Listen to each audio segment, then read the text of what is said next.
Assalamualaikum warahmatullahi wabarakatuh. Salam sejahtera untuk kita semua. Salam ekonomi kerakyatan. Bapak Ibu sekalian, kita lanjutkan sesi training berikutnya. Pada kesempatan kali ini kita masuk pada mengenal tata letak fitur part 6.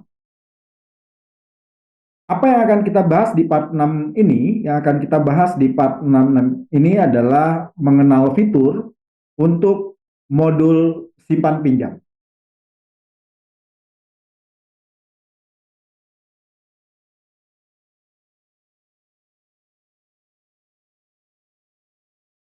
Pada modul simpan pinjam ini, itu terdiri dari beberapa menu. Menu yang pertama adalah menu simpanan umum. Menu yang kedua adalah menu simpanan berjangka. Menu yang ketiga adalah menu simpanan rencana. Menu yang keempat adalah menu pinjaman. Menu yang kelima adalah agunan. Dan menu yang keenam adalah teller simpan pinjam. Apa saja submenu yang ada di dalam menu-menu ini kita akan bahas pada sistem IC Core System. Ya, kita masuk pada menu simpan pinjam. Di dalam menu simpan pinjam ini ada menu simpanan umum. Menu simpanan umum adalah menu simpanan seperti tabungan biasa, ya. Kemudian simpanan berjangka adalah tabungan seperti tabungan deposito, ya. Tabungan umum ini bisa ditarik kapan saja, disetor kapan saja. Kemudian simpanan berjangka ini cuma disetor satu kali, bisa ditarik pada saat jatuh tempo. Kemudian simpanan rencana bisa disetor setiap bulan tetapi tidak dapat ditarik, baru dapat ditarik pada saat akhir waktu simpanan atau di waktu jatuh temponya baru bisa ditarik. Kemudian menu pinjaman adalah menu untuk memberikan pinjaman kepada anggota. Kemudian agunan ini untuk menu agunan yang diagunkan pada saat melakukan pinjaman. Dan menu teller simpan pinjam adalah menu yang memungkinkan user atau administrator dapat melakukan transaksi simpanan maupun pinjaman.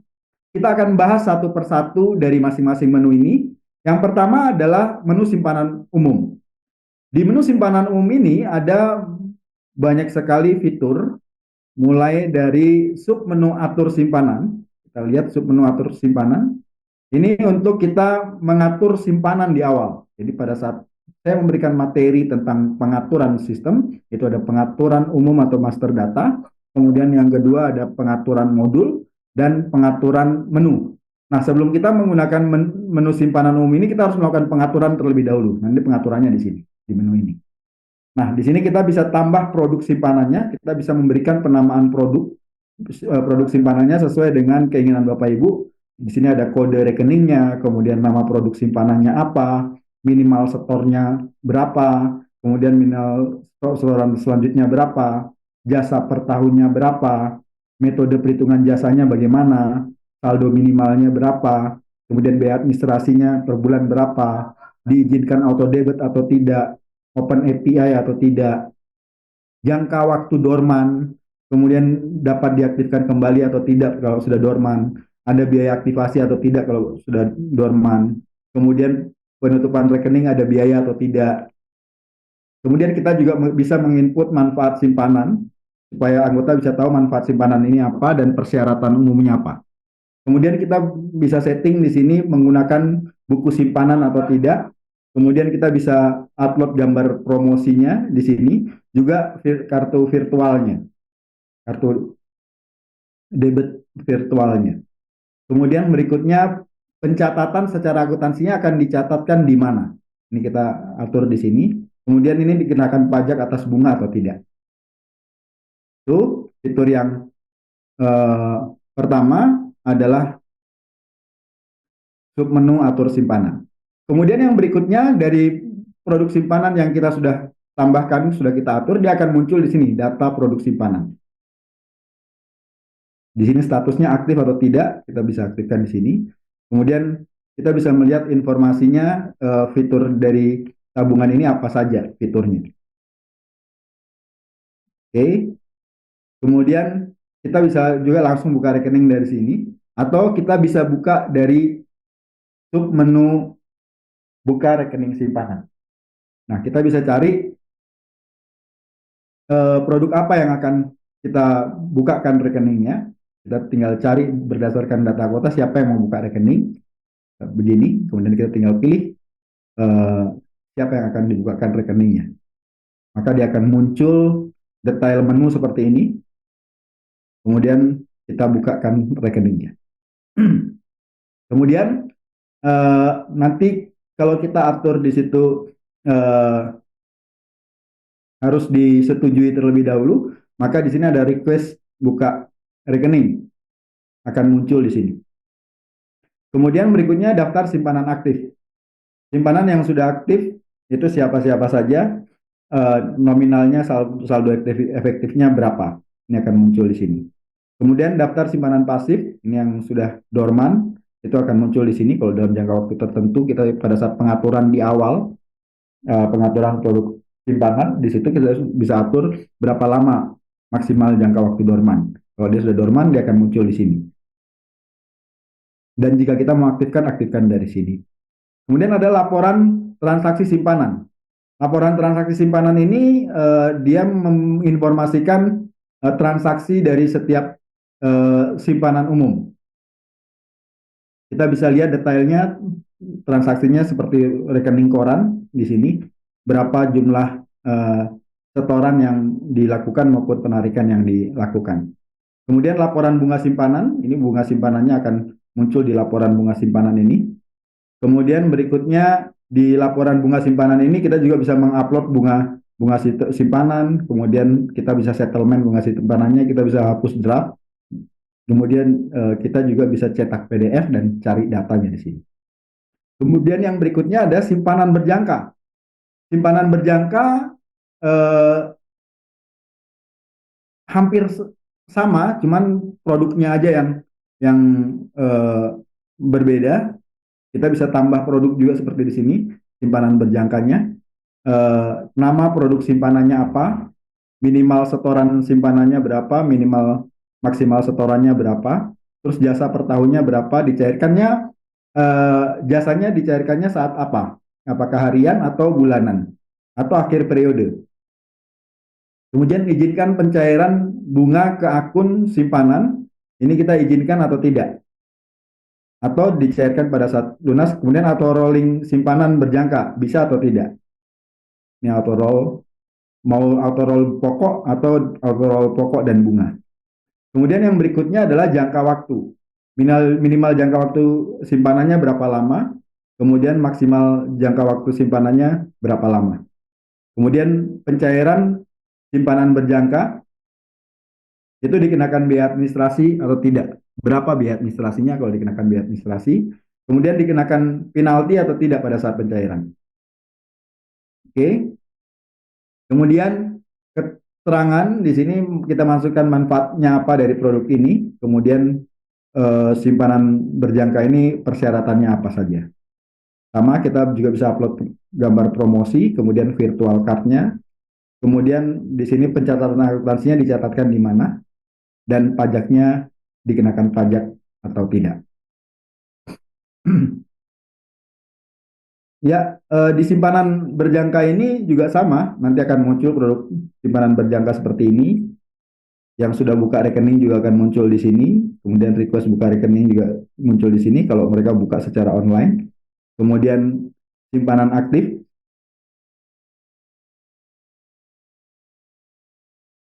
ini untuk menampilkan jasa simpanan berjangka yang aktif, kemudian yang simpanan yang sudah jatuh tempo, kemudian laporan simpanan berjangka. Ini laporannya di sini, nama pemiliknya siapa, produk jatuh temponya kapan, saldonya berapa. Ini akan muncul di sini. Laporan bunga berjangka. Ini untuk laporan bunganya. Kemudian mutasi saldo simpanan. Ini untuk mutasinya.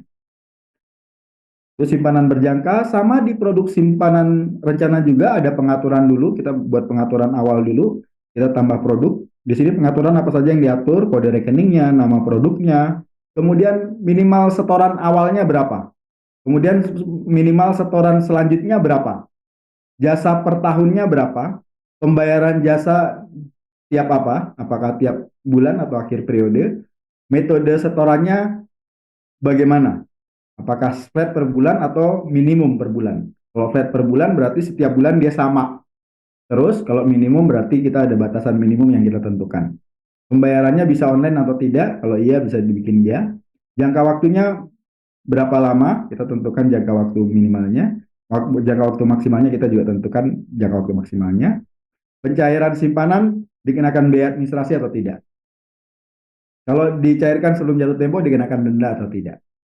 Manfaat produknya, persyaratan produknya, buku tabungannya kita gunakan atau tidak. Kita juga upload gambar promosi dan virtual card sama seperti sebelumnya. Kita juga tentukan pencatatan akuntansinya dan pajaknya. Oke. Sama seperti di sebelumnya juga kita bisa lihat produk simpanannya, simpanan rencana tuh apa saja produknya. Kemudian kalau mau buka rekening kita bisa buka dari sini kalau sudah ada produknya. Jadi kalau misalnya Bapak Ibu mau buka rekening kok nggak bisa dibuka, kalau belum dibuat produknya berarti harus dibuat dulu produknya. Kemudian request buka rekening, ini kalau secara online anggota melalui aplikasi layanan anggota buka rekening akan muncul di sini. Kemudian daftar aktif simpanan. Ini yang simpanan aktif yang berjalan apa saja untuk simpanan berjangka. Kemudian daftar jatuh temponya kapan. Ini menampilkan daftar jatuh temponya. Kemudian laporan simpanan rencana. Ini nama pemiliknya siapa, produk simpanannya, jatuh temponya kapan, saldonya berapa, statusnya, infonya bagaimana. Kemudian di pinjaman, sama kita perlu melakukan pengaturan menu terlebih dahulu. Kita tambahkan produk pinjaman, kita kode rekeningnya apa, produk pinjamannya apa, misalnya pinjaman mikro. Kita tulis ini namanya pinjaman mikro, minimal plafon pinjamannya berapa, minimal plafon maksimal plafon pinjamannya berapa, jasa per tahunnya berapa, jasa dihitung berdasarkan apa, ini apakah berdasarkan plafon, kemudian pembayaran cicilan, metode cicilannya seperti apa, apakah fix, efektif, anuitas, nanti kita akan bahas satu persatu nanti. Kemudian billing cycle. Billing cycle-nya bagaimana? Apakah saat pencairan, awal bulan, atau tengah bulan? Kemudian denda keterlambatan, kalau misalnya terlambat membayar dikenakan denda atau tidak. Kemudian pembayaran online bisa atau tidak, atau debit via rekening simpanan bisa atau tidak, kita atur di sini. Kemudian jangka waktu, minimal waktu pinjaman per bulan minimalnya berapa, kemudian maksimalnya berapa. Kemudian pencairan pinjaman, biaya administrasinya berapa, biaya provisinya berapa kita tentukan, biaya pengikatan notarisnya berapa, biaya asuransinya berapa, biaya materialnya berapa, tanggung rentengnya berapa. Kemudian diperlukan jaminan atau tidak. Kalau iya kita bikin ya, kalau tidak kita bikin tidak, jenis jaminannya apa. Kemudian detail produknya, manfaat produknya, persyaratannya apa. Kemudian menggunakan buku pinjaman atau tidak. Kalau tidak kita bikin tidak. Kemudian juga sama, kita buatkan gambar promosinya dan upload virtual card-nya. Kemudian pencatatan akuntansinya akan dicatatkan di mana. Kemudian kita bisa tambahkan. Nah, setelah ditambahkan produknya akan muncul di sini. Nah, setelah diaktifkan, jadi produknya kita aktifkan di sini. Kalau kita sudah aktifkan statusnya on, maka produknya akan muncul di sini. Nah, kita bisa langsung pengajuan kredit dari sini atau kita buat minta mau dibuat simulasi pinjaman, kita buat simulasi pinjamannya. Produknya kita pilih produknya apa, kemudian plafonnya berapa, jangka waktunya berapa, kemudian simulasikan pinjaman. Oke, kemudian berikutnya pengajuan pinjamannya. Nah, di sini kita ajukan pinjamannya, kita bisa menggunakan data ini, kita cari data anggota, siapa yang mau meminjam, kita bisa masukin datanya di sini, dia akan temukan data anggotanya, kemudian muncul di sini. Pengajuan pinjamannya berapa, tenornya berapa. data peminjamnya. Kalau belum lengkap, kita isi semua lengkap datanya. Setelah itu kita ajukan permohonan. Nah, ini juga bisa via online pengajuan aplikasi melalui aplikasi layanan anggota. Nanti akan muncul di sini kalau ada yang mengajukan via online. Kemudian pemeriksaan, karena ini bukan pinjaman online, jadi harus ada pemeriksaan bekas. Semuanya dilakukan secara offline, secara manual. Perlu dilakukan pemeriksaan bekas, berkasnya oke sudah diterima. Kemudian divalidasi, kalau sudah divalidasi, kemudian pencairan. Pada saat pencairan, dia akan masuk pada pinjaman berlangsung. Siapa saja data orangnya yang ada di pinjaman yang sudah dicairkan ini, berapa nominalnya, plafonnya berapa, statusnya bagaimana, tenornya berapa bulan, terus statusnya call 1, call 2, call 3, call 4, call 5, kemudian next step-nya apa. Kita juga bisa melihat riwayat pembayarannya di sini. Oke. Kemudian yang berikutnya adalah pinjaman selesai. Kalau pinjaman sudah selesai akan muncul di sini. Kemudian kalau pinjamannya ditolak juga akan muncul di sini. Kemudian angsuran yang sudah jatuh tempo akan muncul di sini. Kita bisa lihat berdasarkan produk, berdasarkan kolektibilitas. Kita mau lihat yang lancar saja, kemudian kita cetak sebagai laporan. Kemudian misalnya kalau ada yang dalam perhatian khusus, kita bisa cetak juga khusus yang di dalam perhatian khusus, atau kurang lancar, atau diragukan, atau macet. Kemudian kita bisa pilih yang tanggal jatuh tempo sampai kapan, kemudian juga bisa berdasarkan grup anggota. Kita juga bisa mencari berdasarkan kata. Kemudian yang berikutnya adalah riwayat pembayaran. Di sini akan muncul riwayat pembayaran dari pinjaman yang sedang berlangsung. Kemudian yang berikutnya adalah agunan. Di sini pada saat kita mencairkan pinjaman, agunan masuk. Kemudian pada saat kita sudah menyelesaikan pinjamannya, sudah lunas, mau ditarik agunannya, kita bikin akan muncul di sini agunan keluar yang sudah ditarik agunannya. Kemudian yang terakhir ada menu teller simpan pinjam. Nah, di teller simpan pinjam ini juga ada pengaturan menunya. Di sini pengaturan teller, yang bisa mengoperasikan teller ini hanya administrator yang diizinkan untuk menjadi teller.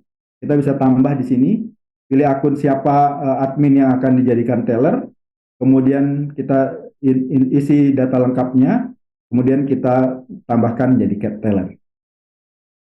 Maka dia akan muncul dalam daftar teller yang aktif. Nah, kalau misalnya dihapus atau dinonaktifkan, dia akan masuk ke daftar teller yang dinonaktifkan. Kemudian buka teller, ini untuk kita membuka teller pada saat kita mulai mengaktifkan tellernya. Itu kita perlu buka teller di sini menggunakan password. Kemudian setor tunai. Setor tunai ini untuk kita melakukan setoran tunai. Jadi kalau kita setoran tunai ini kita tidak bisa lakukan sebelum kita buka teller. Jadi tahapannya kita harus membuka teller terlebih dahulu. Setelah kita buka teller, baru bisa diaktifkan. Kita bisa juga tanda terima saldo awal. Maka kalau teller sudah buka, baru kita bisa setor tunai.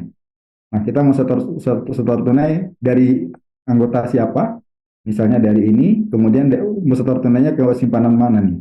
Kalau misalnya kita pilih simpanan ini, kita bisa pilih. Kemudian setornya berapa? Seperti ini. Oke.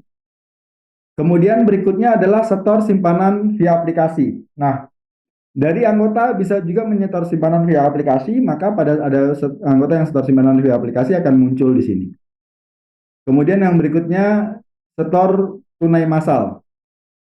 Setor tunai massal ini misalnya ada anggota yang kita secara rutin setiap bulan kolektif, kita ingin supaya tidak kerja satu-satu, kita bisa setor secara massal juga di sini. Kemudian setor masuk via bank, ini untuk transaksi yang melakukan penyetoran via bank, bukan melakukan secara tunai. Kemudian penarikan tunai, ini untuk penarikan tunai dari simpanan. Kita juga sama bisa menentukan anggotanya siapa yang mau menarik, dia mau ditarik dari simpanan mana, kemudian penarikan simpanan, berapa jumlah simpanan yang mau ditarik. Ya, ini nanti bagaimana cara mengoperasinya akan kita bahas lebih detail nanti pada saat mengoperasikan. Kemudian berikutnya adalah kita bisa juga melakukan eh, penarikan non tunai. Untuk penarikan non tunai, di sini kita bisa melakukan penarikan non tunai dari sini. Kita bisa cari pelanggannya siapa, anggotanya siapa, dari penarikan non tunai dari simpanan mana, kemudian melakukan penarikan non tunai, ditransfernya ke rekening mana, penarikan simpanan, kemudian pilih banknya, banknya apa, ada biaya transaksi atau tidak, kemudian penarikan atas nama siapa, penarikan dan selanjutnya. Berikutnya ada juga fitur tadi penarikan non tunai. Berikutnya ada transfer antar simpanan. Banyak sekali kan fiturnya Bapak Ibu. Transfer antar simpanan. Jadi kalau kita mau transfer dari anggota A ke anggota B itu bisa melalui fitur ini. Misalnya ini yang kita mau transfer dari rekening Mustika Haji ini kita klik. Kemudian kita bisa transfer antar rekening simpanan. Nah, ini tujuan rekeningnya siapa? Misalnya begini, akan muncul di sini. Mau transfernya ke mana? Jumlah transfernya berapa? Keterangannya apa? Kemudian kita masukkan PIN, kemudian transaksi dilakukan. Transfer.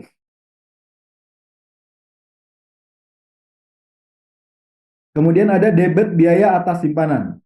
Misalnya kita mau mendebit biaya atas simpanan, kita bisa debit biaya dari sini, kita mau debit, kita pilih debit biaya atas simpanan, biaya apa yang mau didebit, misalnya biaya administrasi, berapa nominalnya, kemudian kita masukkan PIN, maka akan terdebit.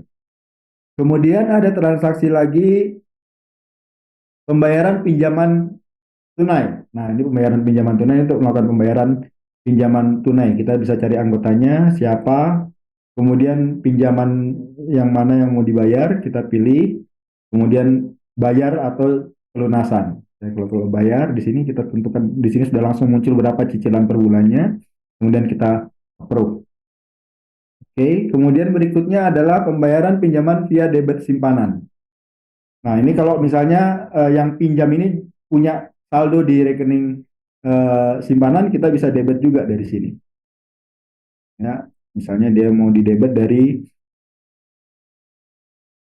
pinjaman lunas, debit dari rekening simpanan. Di sini ada pilihannya di debit dari eh, simpanan mana. Nah, kita pilih rekeningnya, debitnya dari mana. Oh, ini ada saldonya 10 juta mau didebit. Kita tinggal proses pembayaran. Oke, selanjutnya ada pembayaran pinjaman non tunai. Nah, ini kita juga bisa melakukan pembayaran pinjaman melalui transfer bank. Nah, kita bikin di sini tambah pembayaran pinjaman non tunainya apa aja. Kita bisa tambah jenis pembayaran simpanan tunainya apa aja di sini. Nanti